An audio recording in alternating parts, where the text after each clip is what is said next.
say something so I can check your mic levels real quick? Okay. Something. I don't know. What do you? I don't know. I don't You're know. always so quiet on this thing. Because I'm a quiet person.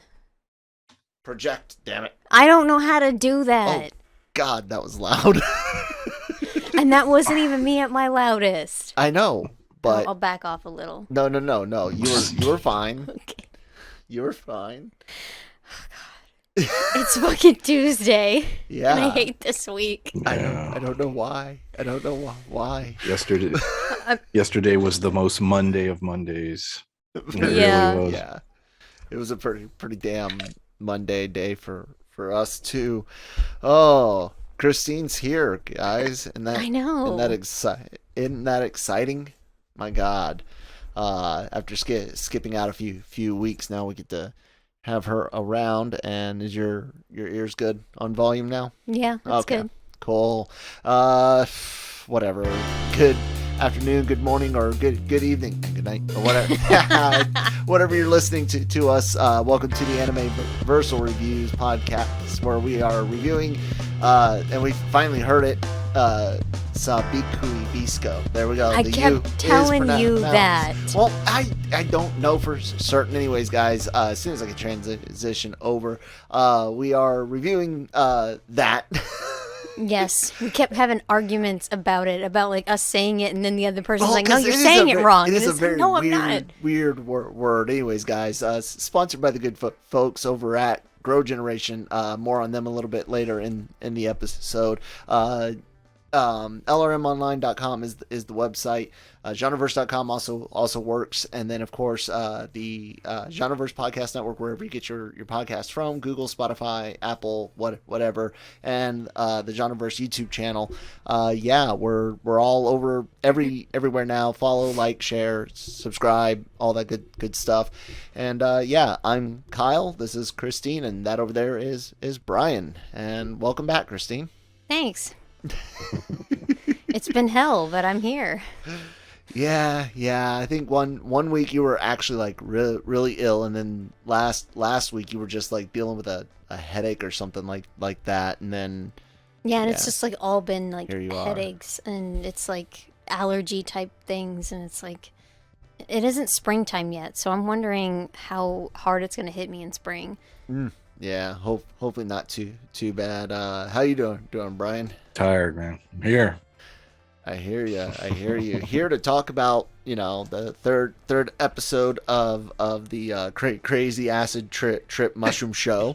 But it wouldn't be right to just jump into episode 3, which continues in my mind to be an upward trajectory for the show overall, without kind of getting Christine's thoughts on the first couple of episodes and what you think of the show so far. Your kind of reaction to Sabikui Bisco. I really like it. The thing is, though, I'm having to watch the episodes twice because it's like, what the hell am I watching? Like, there's just like so much to take in. So, yeah, it's been like surprising in a good way, and I've been enjoying it. And it continues to surprise me, and I think a cat is getting a hold of something. Yeah, you keep talking. I'll come right back. Okay. Yeah. So, yeah, we just finished the third episode, and I kind of get that feeling like here we're finally gonna take off and get to enjoy it a little more instead of like still trying to like figure out what's going on, because it's weird. It's like, okay, there's giant hippos and whales flying in the air, and Like it's like, where the hell did the freaking water come dinosaurs? from?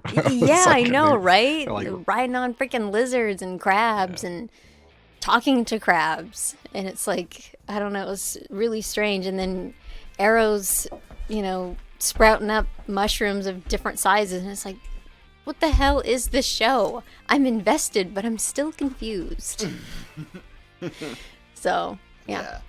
What do you kind of think of your main cast of characters so far? Milo, Bisco, Jabi, and I like Pamu. them. Yeah, I like them a lot. Yeah, they're really cool. Yeah, at first it was kind of slow, but now I'm starting to feel like I'm getting to know them. So, yeah. Can't Cool. wait to see what happens next. Cool. Well, with that, Brian, tell us what you kind of thought of episode 3, man. Yeah, solid. As you said earlier, it's getting better every episode. Like this episode felt like truly the end of the prologue. Like now we're going into the actual story, and this episode also sort of gave us some answers. So they actually explained a few things, and now I have a much better understanding of sort of what's going on.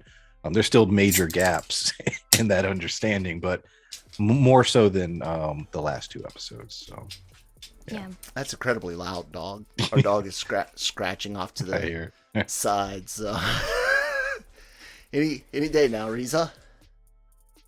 It's kind of fitting she's in here having the anime name and stuff.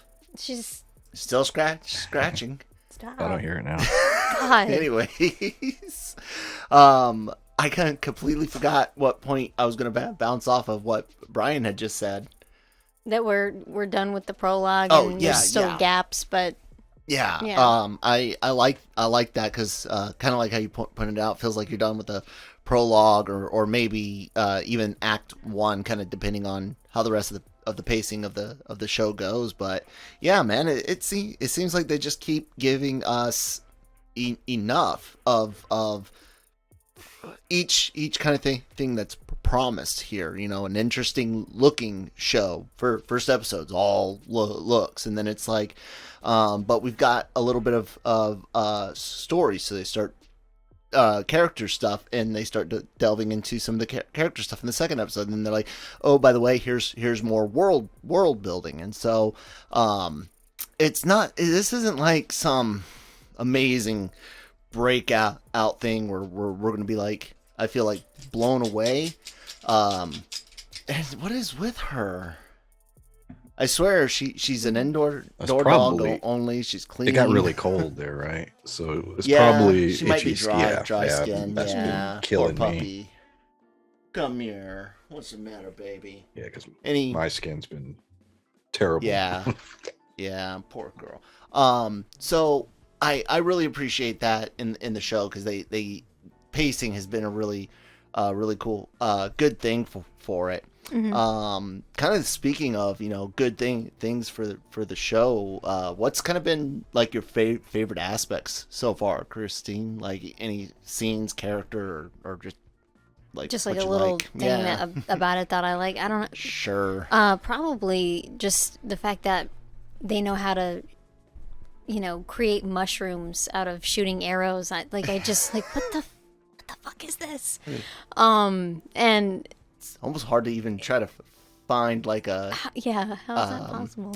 Not an allegory, but I guess something that it could relate to. And that's sort of the cool thing about it, though. That I can't think of anything like it's just unique. Yeah. Brian, what about the you, archery? This episode, and I've been saying it the last couple episodes. The archery, man, it's done so well. I like that. That's the primary tool that's used for combat and escapes, and everything else. And it's the archery.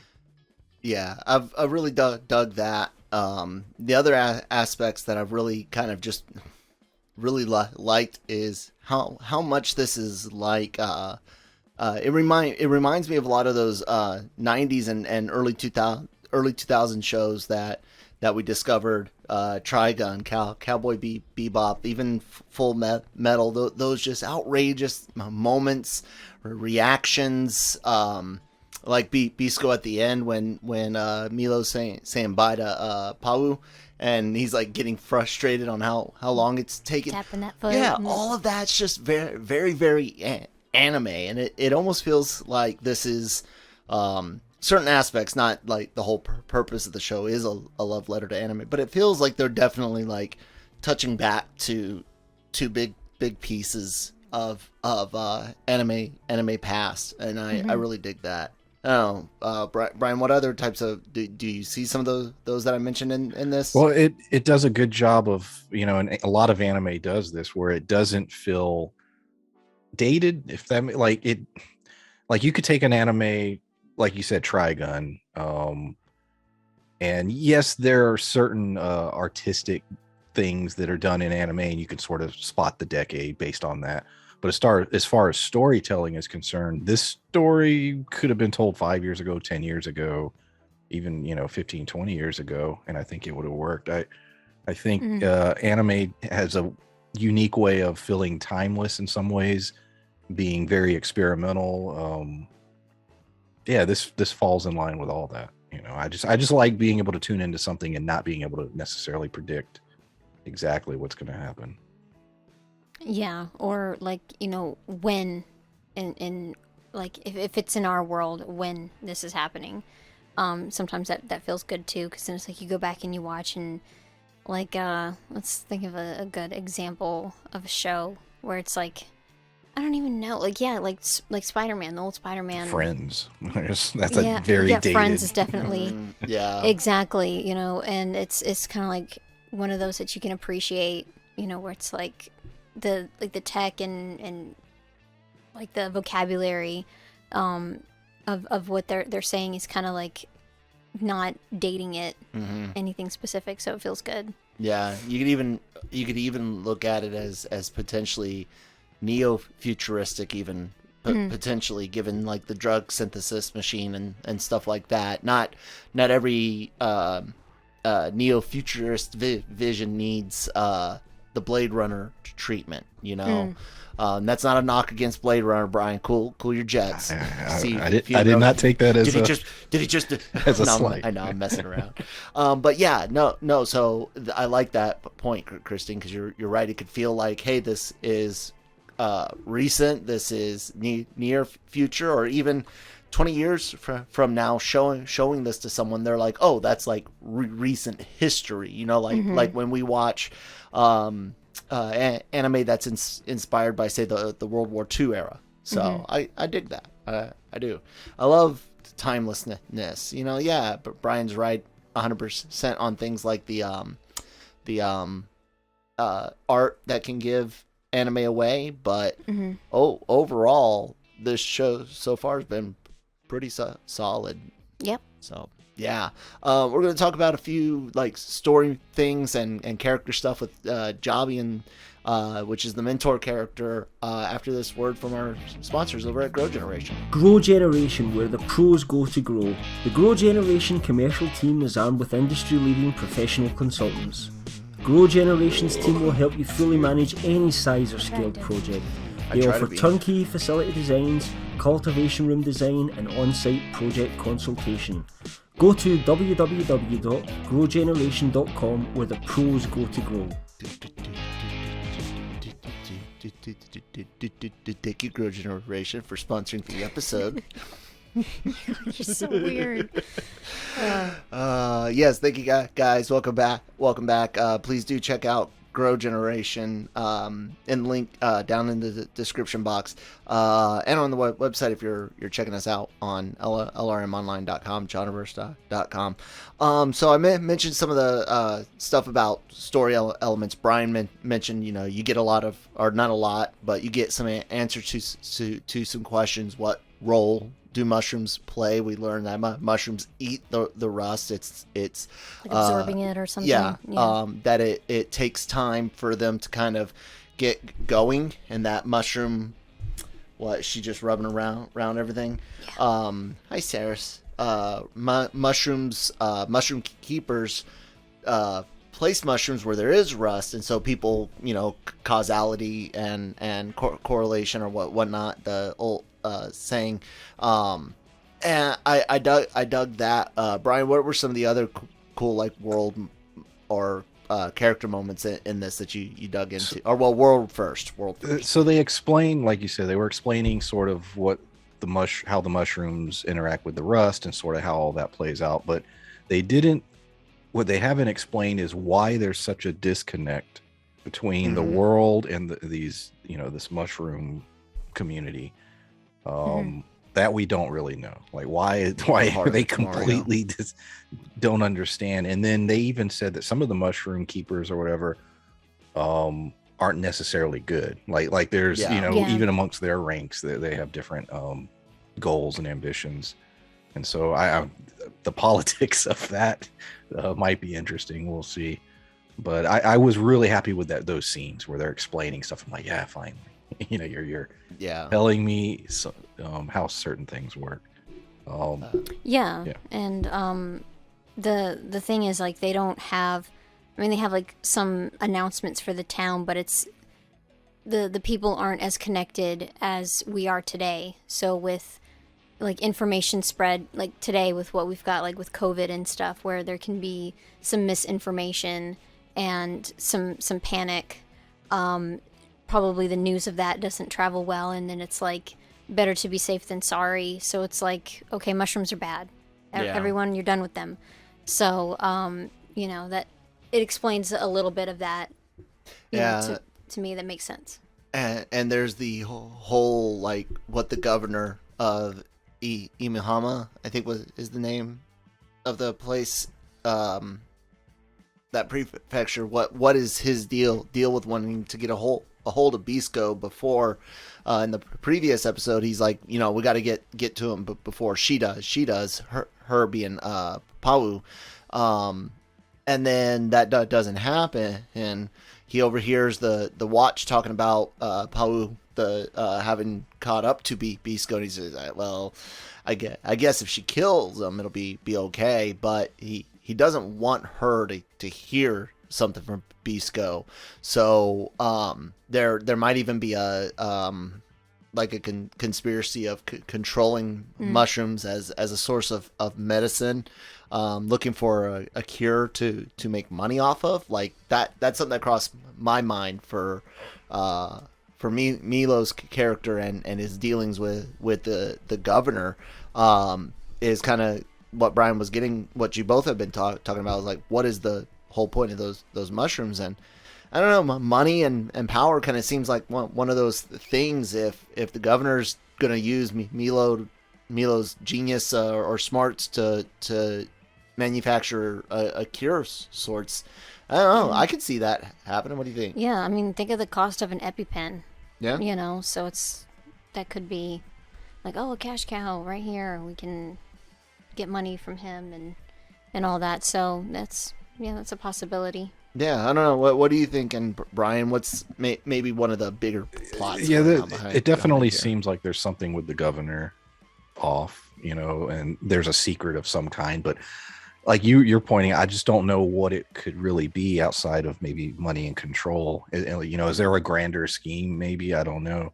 Another sidebar: they still haven't explained the creatures. Is that a result of the rusting? Or, there are these big ass creatures all over the place. I'm just curious if was their world just had that, or is that a new thing? Yeah, the what we thought was a giant crab. Yeah. And if you watch the after credit scenes, it seems like Akagara Aragaka. Yeah, goddamn adamantoise. Yeah. Yeah, so I like that, and in this the one character that gets a lot more like two characters get a lot more depth here, and it's Bisco and Jabi, and Jabi helps build Bisco up through his own dialogue with Dr. Panda. I like the old kook, man. He's funny. He's dry sense of he's everything you expect in the old mentor like his hat. Anime character. Yeah, I love his hat. dude looks badass in that hat. Can I have that hat, Christine?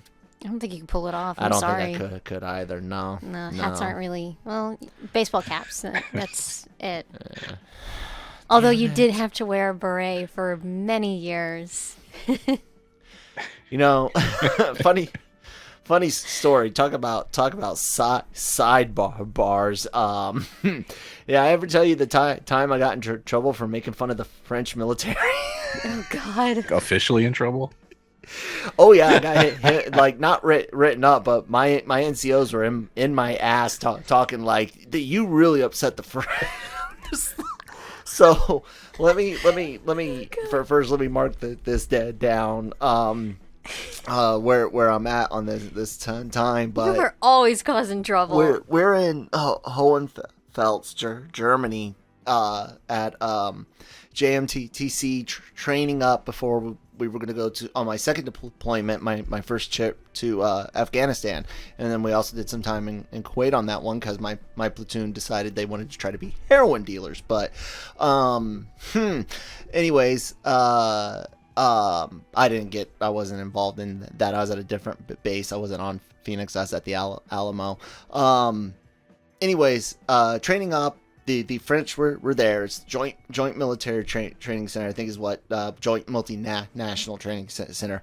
And there's French people there, and they've got berets on, but these fucking goddamn berets aren't formed, and they're the size of a fucking medium pizza on top of their head, and it's all flat and sticking out.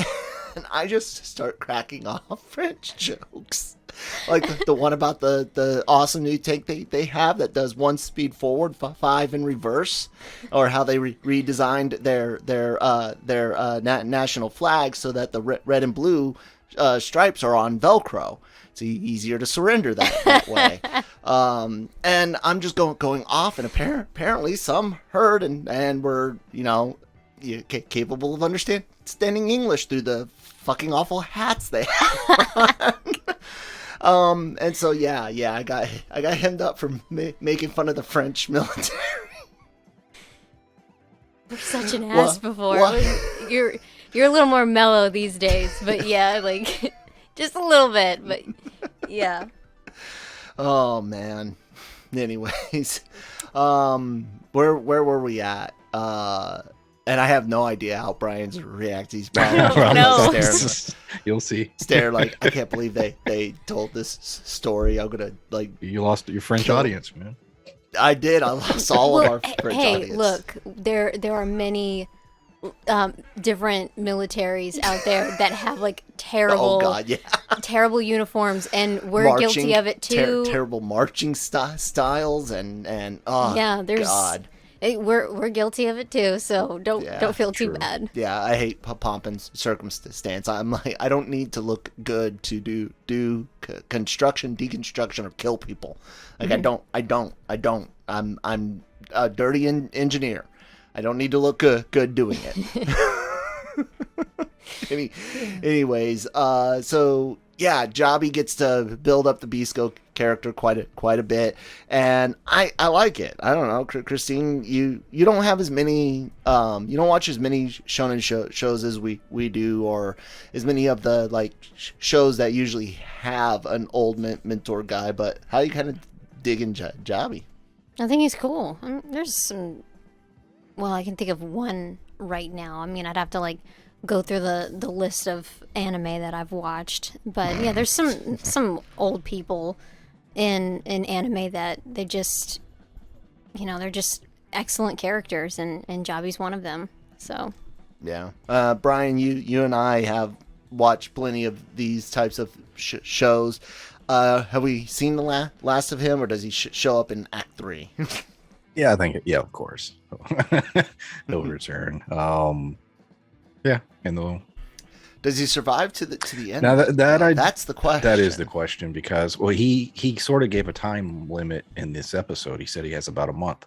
And so we know it's moving into his lungs from the last episode. So yeah, that's a good question. Is clearly they have a goal. Panda knows because he was there when he talked about how long he had. So yeah, it's going to be interesting how much of a role that plays into it. And his sister, even though he's got some treatment for her, she still has it going towards her heart. Yeah. And here's the last thing. I mean, he builds up Bisco in the sense of giving us, hey, mentor, mentee, what mushroom keepers do. We learned a little bit about Bisco in the previous episode, and it's Bisco's like reaction to, dude, you were on death's door. I thought I had said my last words to you. You get a good sense that this guy, and also when Bisco when he's like trying to explain to the gatekeepers at the West Gate, I think it was, hey, take care of this mushroom, it will get rid of the rust in time. dude doesn't want to be an asshole. He even gets tired of. He tells Paul, "I'm tired of saying this to people. They're not bad. We're not bad. I want to help. I want to help." Yeah, he's just a rough character. He just, has like one of those personalities. He's a good person, but he's a bit of a dick, so yeah. Man after my own. Not 100% a dick though. Yeah. So, yeah, guys, I guess that kind of wraps up this episode as far as things that I had planned on saying. Christine, yeah, there was one thing go ahead. that we hadn't mentioned, and we didn't really see much of them this time around, but the people in the bunny the bunny hats. hats. Yeah, like just, I The don't know, private- this show private military. is so crazy and hilarious, but yet like has that seriousness as well, and it's just like you see it and you're just like, what the hell is this? And then like this third episode, I'm looking at it, I'm like, I'm still not understanding why bunnies, and it's like, To make you ask why Yeah, bunnies. Yeah. the answer is bunnies anime. scare me. Anime. Yeah. Yeah. Yeah, This definitely belongs in that only in anime section. Along with Shimonetta, Panty and Stocking. What else is only in anime? I don't know, man. there's so many, Yeah, but yeah. love it. Brian, any alibis? No, that was about it. All right, guys, thank you so much for listening to this episode of the Anime-Versal Reviews podcast. Please do check out LRMonline.com, Genreverse.com as well. Every day for all your entertainment news needs and opinions. Follow us on Twitter at LRM_exclusive at the Genreverse. That's the word genre and then the word verse, like multiverse, but genres, haha, get it? Wink, wink, nudge, nudge. Say no more. Points if you get the reference. Message me or some shit. Comment below. And then of course the Genreverse Podcast Network, wherever you get your podcasts from. Google, Spotify, Apple, SoundCloud is what. I don't know. Anyways, and then the YouTube channel. Subscribe to that. Help us grow. Share us with some friends and family. Leave comments and reviews and whatnot. And yeah. Christine, anything you want to plug or say? We're going to be having the No Mercy podcast, last episode for season 4. Mm-hmm. I'm a little sad. It was So a good season ending though. yeah, It was tense, man. Brian, so- you need to watch some Cobra Kai. I Yeah. do. that'll be coming soon. Well, they said and 5's then- coming this year. Yeah, so Yeah. And then, so that means I don't have to wait too long. But yeah, it's always sad because I love No Mercy podcast, so it's fun to talk about. But And Brian does something else on YouTube. Brian, you want to chit chat about it for a second? Yeah, I'm on 1001, you're done. YouTube. Anyways, go. The channel's PulpMythos, and Raised by Wolves is coming up, and I will be talking about that every week. So cool. Oh man, that's a second season, right? yes, Or third? Second. It's been a couple of years. It took them a bit. The yeah. I mean, it's plague got in the way. there's a lot of delays, but there's a lot of effects. My dark humor showing. Well, Go ahead, Brian. It's, a lot of it's effects. effects heavy, so Yeah. Mm. I could see that. All right, guys. That's it for me. Take it easy. Talk to you next time.